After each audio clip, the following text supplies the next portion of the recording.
PPF এর আর সত্যি কি কোনো দরকার আছে? অনেকের মনেই এই প্রশ্নটা আসছে। এই প্রশ্ন আসার পিছনে কারণটা কি? প্রথম কারণ, এখন অনেকেই নিউ ট্যাক্স রিজিমে চলে গেছে, সুতরাং 80সির আর কোনো গুরুত্ব নেই। আগে কি ছিল, ওল্ড ট্যাক্স রিজিমে 80সির আন্ডারেতে ট্যাক্স ছাড় পাওয়া যেত।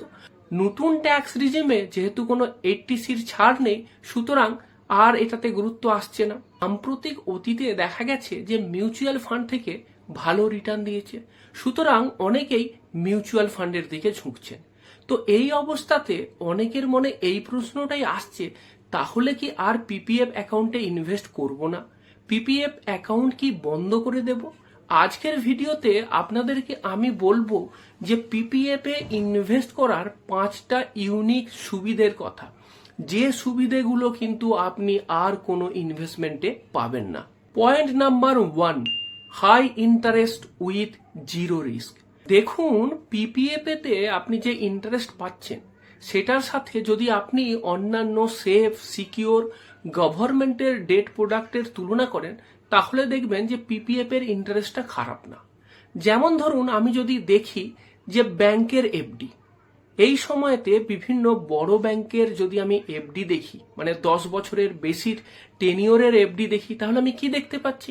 এসবিআই এর এফডির রেট হচ্ছে 6.05%, এইচডিএফসি ব্যাংকের এফডির রেট 6.15%, আইসিআইসিআই ব্যাংকের এফডির রেট 6.5%। সেখানে আপনি পিপিএফ এ পাচ্ছেন 7.1%।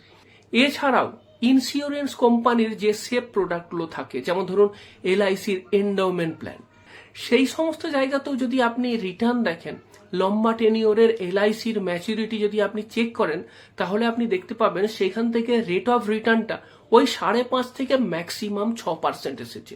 সেক্ষেত্রে আপনার পিপিএফ কিন্তু তার থেকে বেশি রিটার্ন দিচ্ছে। আর যেটা বলছিলাম যে পিপিএফ হচ্ছে safest investment option, government backed investment option, গভর্নমেন্টের স্মল সেভিং স্কিমের আন্ডারে পড়ে, সভারিন গ্যারান্টি। সুতরাং পিপিএফ এর টাকা ডুবে যাওয়ার কোনো ভয় নেই। আর তাছাড়া পিপিএফ এর একটা লিগ্যাল প্রোটেকশনও আছে, কোর্ট আপনার পিপিএফ এর টাকাটা কিন্তু সিজ করার অর্ডার দিতে পারে না।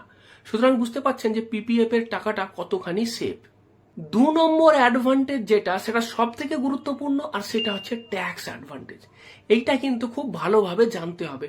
আমরা বেশিরভাগ ক্ষেত্রে এই রিটার্নটাই শুধু দেখি, কিন্তু এটাও তো দেখতে হবে যে ইনকাম বা যে রিটার্নটা আসছে, ট্যাক্স দেবার পরে কতটুকু বাঁচছে, সেইটার উপরে কিন্তু বেশি আমাদের গুরুত্ব দিতে হবে।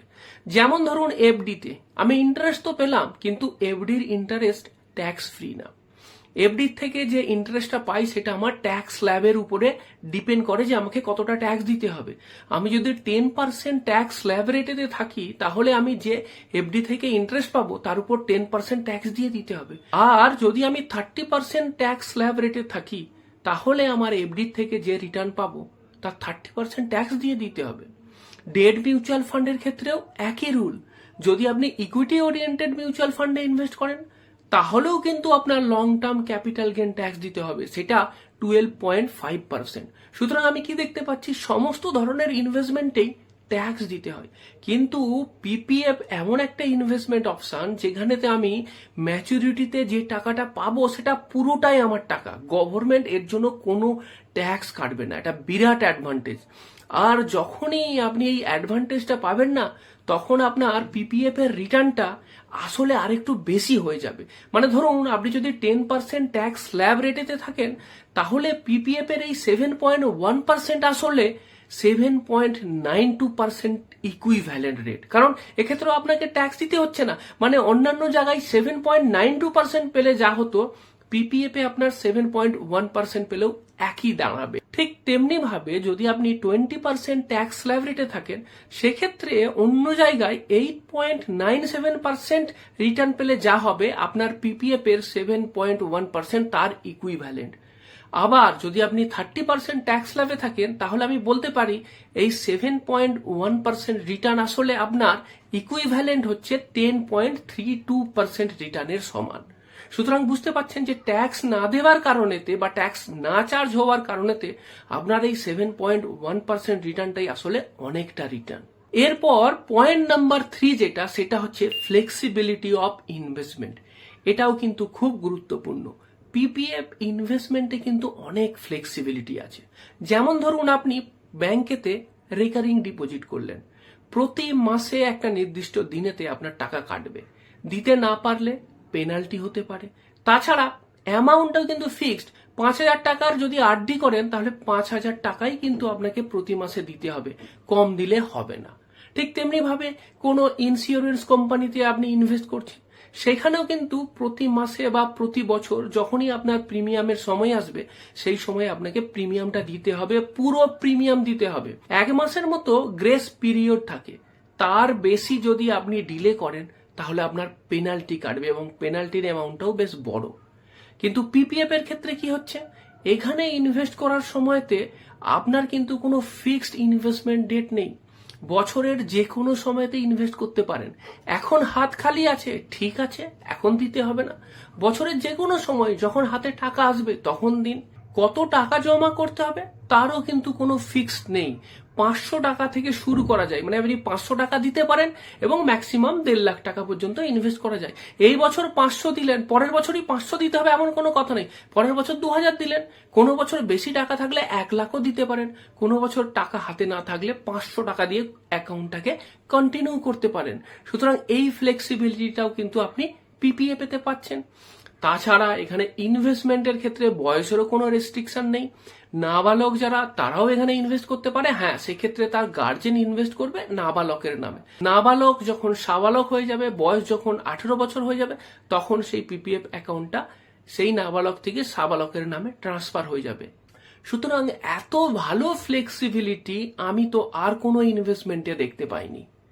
4 নম্বর পয়েন্ট, সেটাও কিন্তু বর্তমান সময়ের সাপেক্ষে খুবই গুরুত্বপূর্ণ, আর সেটা হচ্ছে যে এখানে কোনো চার্জ নেই। পিপিএফ অ্যাকাউন্ট পরিচালনা করার জন্য আপনার থেকে কোনো চার্জ কাটে না। যদি আপনি অন্যান্য ইনভেস্টমেন্ট অপশনগুলো দেখেন সেখানে কিন্তু ভালোই চার্জ কাটে, বেশ ভালো চার্জ। মিউচুয়াল ফান্ডে ইনভেস্ট করুন না, 1 থেকে 1.5% পর্যন্ত আপনার চার্জ কেটে নেবে। সুতরাং আপনার ইনভেস্টমেন্ট অ্যামাউন্ট থেকে কিন্তু চার্জ কাটতে থাকছে, সেটাকে বলে এক্সপেন্স রেশিও। যদি আপনি শেয়ারেতে ইনভেস্ট করেন, স্টক বাই সেলিং করেন, সেক্ষেত্রে আপনাকে ব্রোকারেজ দিতে হবে। আপনার ডিম্যাট অ্যাকাউন্ট মেনটেনেন্সের জন্য আপনাকে আলাদা করে চার্জ দিতে হয়। যদি আপনি ইউলিপেতে ইনভেস্ট করেন ইন্স্যুরেন্স কোম্পানির, সেখানেও তো হরেক রকমের চার্জ আছে। ইভেন এনপিএস এও যদি ইনভেস্ট করেন সেখানেও কিন্তু এনপিএস ফান্ড পরিচালনা করার জন্য চার্জ দিতে হয়। পিপিএফ অ্যাকাউন্টে এরকম কোনো চার্জ দিতে হয় না। শুধুমাত্র যদি আপনি বছরে 500 টাকাও দিতে না পারেন সেক্ষেত্রে একটা পেনাল্টি কাটে। যদি আপনি তার পরের বছরে ইনভেস্ট করতে চান মাত্র 50 টাকা আপনাকে দিতে হবে, সেটাও যদি আপনি ওই 500 টাকা বছরে দিতে না পারেন তখনই। আমার মনে হয় না বর্তমান সময়তে 1 বছরের মধ্যেও কেউ 500 টাকা দিতে পারবে না এমন কন্ডিশন কারো হবে। সুতরাং এক্ষেত্রে কোনো চার্জ আপনার দিতেই হচ্ছে না।